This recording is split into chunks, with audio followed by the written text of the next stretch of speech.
Film ini menceritakan dua wanita yang nekat sekali mendaki sebuah menara dengan ketinggian 600 meter. Tetapi, mereka justru terjebak di atas menara setinggi 600 meter.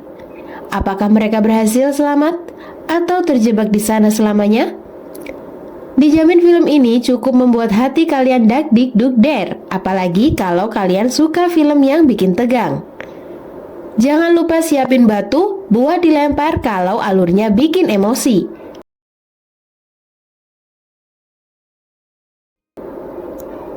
Awal film diperlihatkan tebing-tebing tinggi yang sangat curam. Becky bersama dengan suaminya dan Connor ditemani sahabatnya yang bernama Hunter.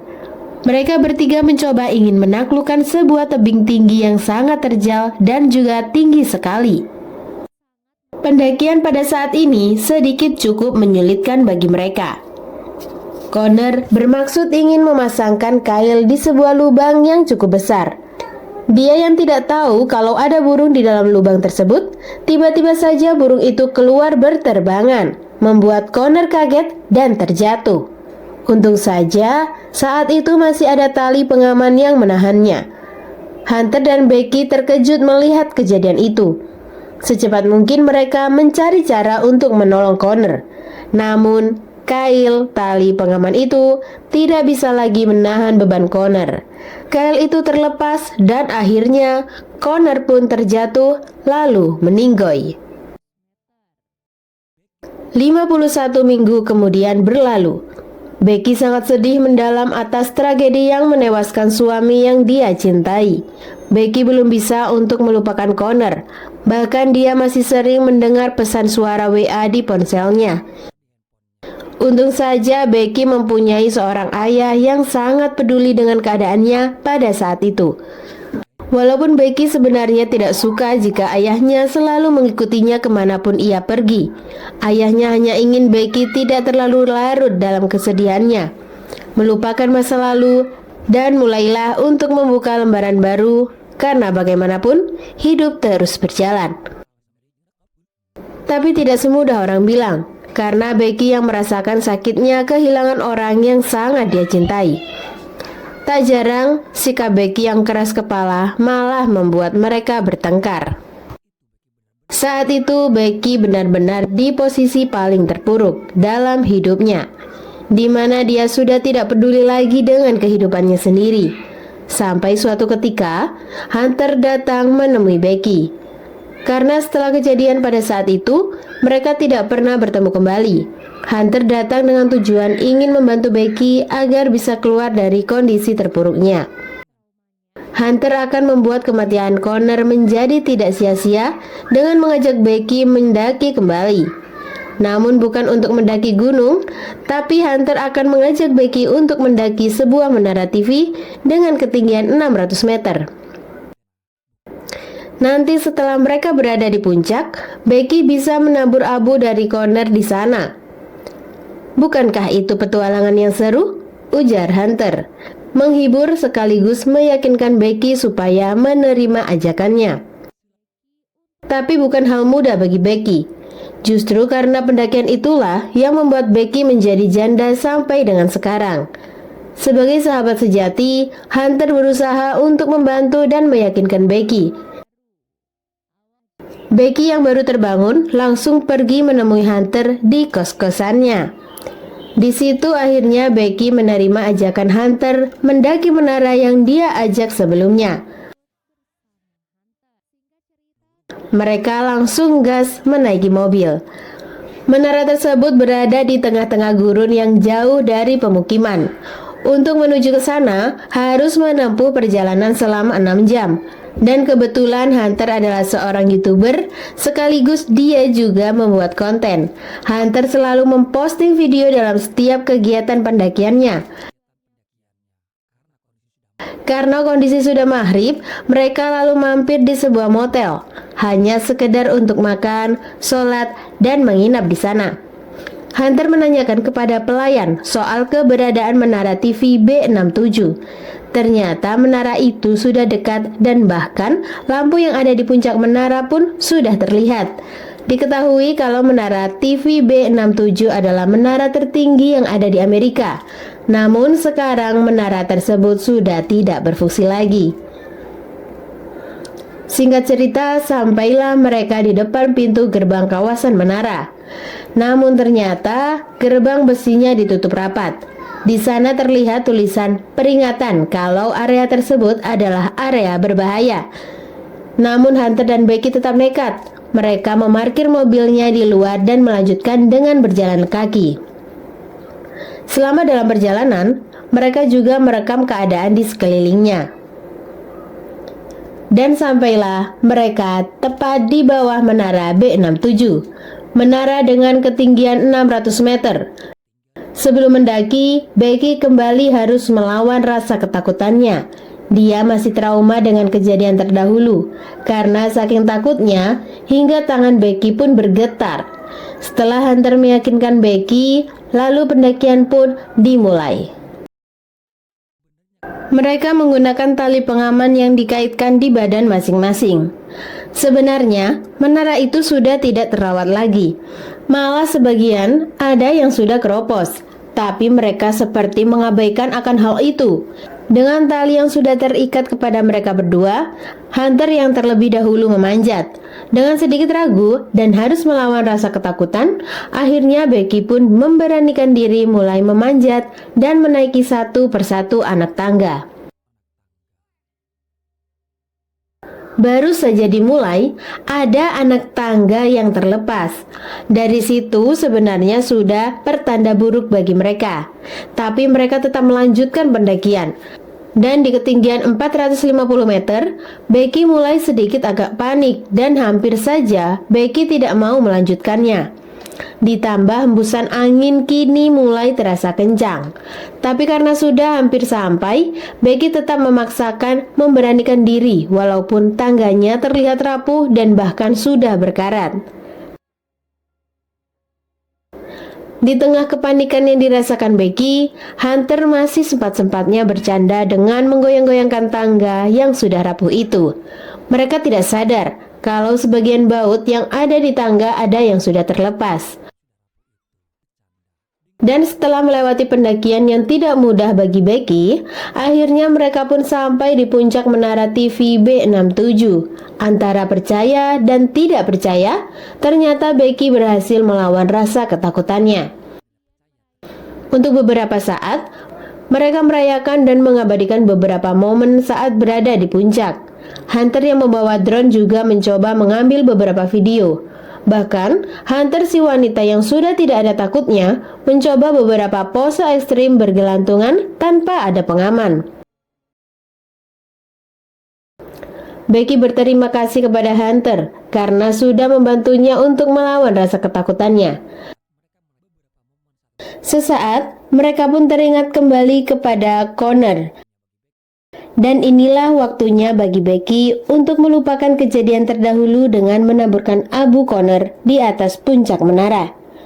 Sedikit ucapan perpisahan kepada Connor, lalu Becky pun mulai membuang abu itu.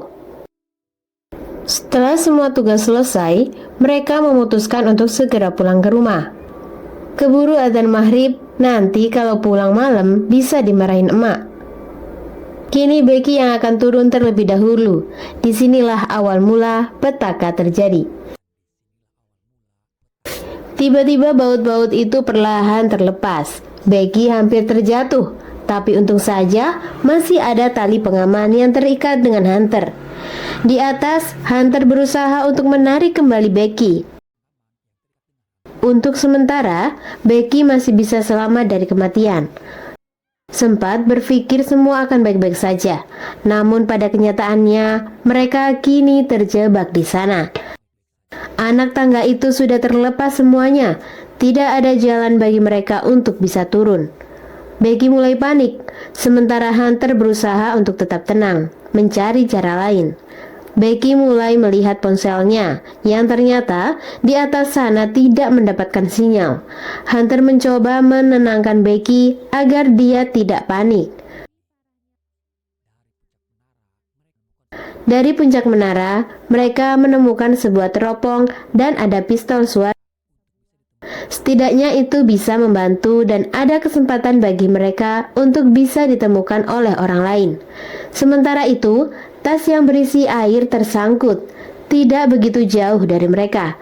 Tetapi tetap saja, mereka harus mencari cara untuk mendapatkan tas itu kembali. Untuk beberapa saat, tidak ada yang bisa mereka lakukan. Hanya bisa berharap ada orang lain yang tahu dan menolong mereka.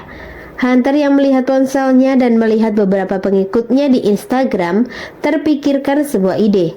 Karena di atas mereka tidak mendapatkan sinyal, Hunter berpikiran untuk menjatuhkan ponselnya. Tapi sebelum dia menjatuhkan ponselnya, dia akan membuat postingan terlebih dahulu, meminta tolong kepada para pengikutnya. Di sini tinggal bagaimana caranya agar ponsel itu tidak hancur saat terjatuh. Hunter menggunakan sepatunya, lalu memasukkan beberapa bahan empuk yang bisa meredam dari benturan. Setelah dirasa itu sudah cukup aman, Hunter lalu menjatuhkan sepatu yang berisikan ponsel. Sisanya mereka hanya bisa berharap agar ponsel itu tidak hancur dan masih bisa terkoneksi agar bisa memposting postingannya Hunter. Beberapa saat kemudian, Becky sempat melihat ada sebuah tato di kaki Hunter. Tidak jelas tato apa. Namun saat itu Hunter berteriak karena melihat ada seseorang di bawah sana. Mereka berdua berusaha berteriak sekeras mungkin, tapi sepertinya itu sia-sia saja karena suara mereka tidak sampai terdengar oleh orang yang ada di bawah. Orang itu sempat mendengar dan melihat ada sepatu yang terjatuh. Namun sama sekali orang itu tidak menyangka kalau ada orang lain di atas menara dan malah melihat sekeliling. Tadinya Becky akan menembakkan pistol suar itu, namun Hunter melarangnya. Percuma saja karena orang itu kini membelakangi menara. Melihat dari teropong, sepertinya mereka adalah camper yang tinggal di sana. Hunter pun menunggu saat malam tiba, di mana suar itu akan terlihat tampak jelas pada saat malam hari. Singkatnya, setelah malam tiba, memang benar orang itu masih berada di sana. Dan saat suar itu ditembakkan, mereka yang ada di bawah pun melihatnya. Begitu bahagianya Becky dan Hunter yang melihat ada respon dari mereka. Tapi bukannya menolong Becky dan Hunter, justru orang itu datang untuk mencuri mobil mereka yang terparkir di depan gerbang pintu masuk. Wah, kacau nih orang, ada yang minta bantuan, malah mobilnya dicolong. Kayak warga Konoha saja. Sirna sudah harapan mereka pada saat itu. Mereka berdua yang terpaksa harus melalui malam yang dingin di atas menara. Becky sempat melihat kembali tato yang ada di kakinya Hunter. Tato yang tidak begitu jelas, tapi dari tato tersebut, Becky menjadi curiga kepada Hunter. Ada apa sebenarnya antara Hunter dan Connor? Dan akhirnya, Hunter mengakui kalau dia sebenarnya ada hubungan dengan Connor. Perasaan Hunter kepada Connor tidak bisa dibohongi. Hunter benar-benar jatuh cinta kepada Mas Connor. Mereka sempat berhubungan selama 4 bulan. Dan akhirnya Hunter memutuskan untuk menghentikan hubungan tersebut karena Hunter juga tidak ingin hubungan mereka bertiga menjadi hancur. Dengan penuh rasa penyesalan, Hunter meminta maaf karena sudah berkhianat selama ini. Mereka masih menunggu tanpa melakukan apa-apa. Becky yang hampir putus asa menanyakan kepada Hunter, berapa lama lagi mereka akan bertahan hidup tanpa air dan makan? Satu-satunya harapan mereka untuk bertahan selama mungkin yaitu mengambil tas berisi air yang ada di bawah mereka. Dengan seutas tali yang tidak terlalu panjang, Hunter pun mencoba yang akan turun. Walaupun itu bukan ide yang bagus, tapi tidak ada pilihan lain bagi mereka. Sayangnya, tali tersebut tidak bisa menjangkau tas itu yang masih tergantung di pemancar. Tak ada cara lain selain Hunter harus sedikit agak nekat dengan melepas ikatan tali dan mencoba untuk meloncat. Untung saja, setidaknya mereka masih bisa mendapatkan air minum. Dan kini tinggal mencari cara bagaimana dia bisa ke atas. Dengan bantuan tongsis, Hunter berusaha menggapai tali. Bukan perkara mudah, tapi dia berhasil mengikat tongsis itu ke tali. Tak ada pilihan lain. Hunter harus kembali nekat meloncat untuk mencapai tali itu. Untuk menarik Hunter, dengan sekuat tenaga yang tersisa, Becky berusaha menarik Hunter. Sebentar lagi Hunter akan sampai menggapai tangga. Namun naas, dia malah terpeleset hingga akhirnya pun terjatuh. Becky yang sudah berpikiran buruk kalau Hunter tidak akan selamat, perlahan mencoba untuk melihat ke bawah. Dari apa yang dilihat oleh Becky, Hunter masih tergantung di tali. Tak mau menyia-nyiakan kesempatan, Becky berusaha sekuat tenaga menarik kembali Hunter.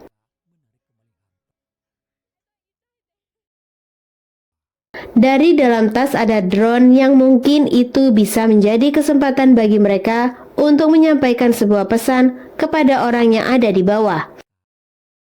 Mereka akan menerbangkan drone itu ke sebuah motel yang tidak terlalu jauh dari mereka. Namun belum juga keluar dari kawasan menara, drone itu malah kehabisan baterai. Tidak tahu lagi apa yang harus mereka lakukan sekarang. Berbagai cara sudah dilakukan, tapi apalah daya, mereka kini hanya bisa pasrah menunggu suatu keajaiban. Di malam hari, tiba-tiba Becky kehilangan Hunter yang sudah tidak ada. Sementara, burung pemakan bangkai sudah berterbangan di sekitar mereka. Betapa terkejutnya dia saat melihat tubuh Hunter mulai dimangsa oleh burung pemakan bangkai. Tapi ternyata itu hanyalah sebuah mimpi buruk saja.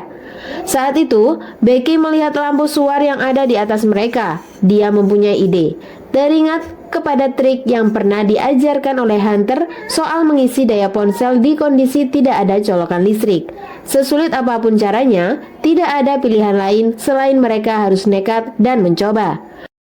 Setelah menjelang pagi, tangan Hunter yang terluka tidak mungkin bisa naik ke atas. Terpaksa, Becky sendiri yang harus memberanikan diri untuk menaiki tiang lampu. Bukan hal mudah bagi Becky menaiki tiang itu di kondisi dia yang sudah sangat lemah.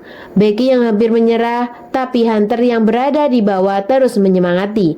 Langkah demi langkah, Becky lewati dengan penuh rasa sakit. Dengan nafas dan tenaga yang masih tersisa 10%, Becky terus berusaha dan sampai pada akhirnya, dia berhasil menggapai puncak tertinggi di menara itu. Tanpa membuang waktu, Becky langsung menyambungkan kabel casan drone, tapi tak semudah melihat tutorial yang diajarkan oleh Hunter. Becky harus mencari sesuatu benda untuk bisa menyambungkan kabel pengisi daya itu. Dengan bantuan dari cincin pernikahan, akhirnya dia berhasil membuat pengisi daya terkoneksi dengan drone. Selama membuat drone belum terisi penuh, dengan segala upaya, Becky akan tetap bertahan. Butuh waktu yang cukup lama untuk mengisi baterai drone sampai penuh. Sementara cobaan datang silih berganti. Kini burung pemakan bangkai itu mencium bau darah dari lukanya Becky. Tangan Becky mulai gemetar karena sudah tak kuat menahan beban dirinya sendiri. Di sisi lain, burung pemakan bangkai mulai menyerang Becky, menambah beban bagi Becky pada saat itu. Sialnya lagi, tas yang berisi air itu malah terjatuh. Tak lama kemudian, baterai drone pun sudah terisi penuh. Setelah semua sudah siap, pesan tertulis sudah terpasang. Lalu drone pun mulai diterbangkan. Sepertinya hari itu hari sial mereka berdua. Tiba-tiba drone itu malah nabrak truk kontainer besar. Ada saja gangguan yang membuat mereka menjadi down. Sebenarnya masih ada satu kesempatan lagi, yaitu ponselnya Becky. Dia meminta kepada Hunter untuk melepaskan sepatunya. Becky akan mencoba kembali seperti apa yang dilakukan oleh Hunter sebelumnya. Namun, saat itu Hunter tiba-tiba mengatakan kalau dia tidak bisa melepaskan sepatunya lagi karena dia sudah terjatuh. Perkataan Hunter membuat Becky merasa ketakutan, dan saat Becky melihat ke arah Hunter, betapa terkejutnya dia, yang ternyata Hunter ini sudah tewas. Dia tewas saat Hunter mengambil tas itu lalu terjatuh. Karena otak dan ketakutan berlebihan, membuat dia tidak bisa menerima kenyataan bahwa sebenarnya Hunter sudah tewas, hingga akhirnya muncullah halusinasi yang seolah-olah dia berhasil menolong Hunter dan melihat Hunter masih hidup.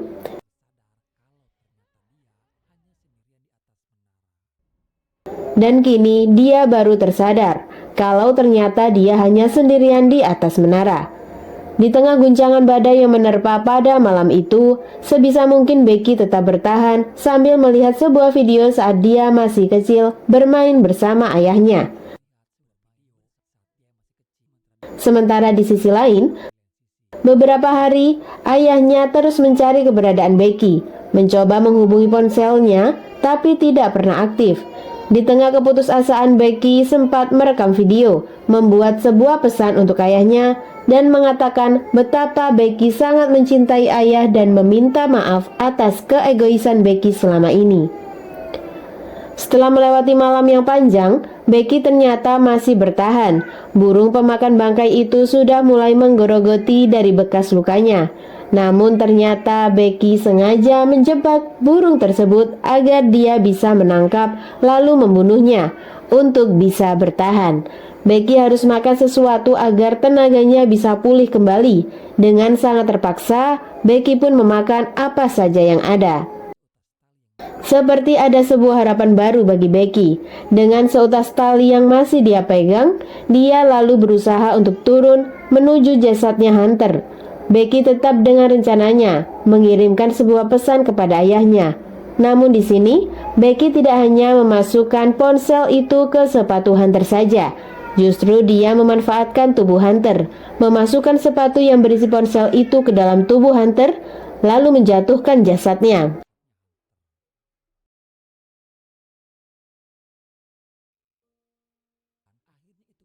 Tak lama kemudian, akhirnya pesan itu berhasil. Ayahnya yang melihat ada mayat, dia kira itu adalah Becky. Namun terdengar suara dari Becky yang memanggil. Becky selamat dan kembali ke pelukan ayah tercinta. Proses yang gila bagi Becky untuk bisa keluar dari rasa traumatik yang dialaminya. Perjalanan dia untuk kembali hidup normal harus ditempuh dengan cara yang sulit. Bahkan harus dibayar mahal karena harus kehilangan sahabatnya sendiri.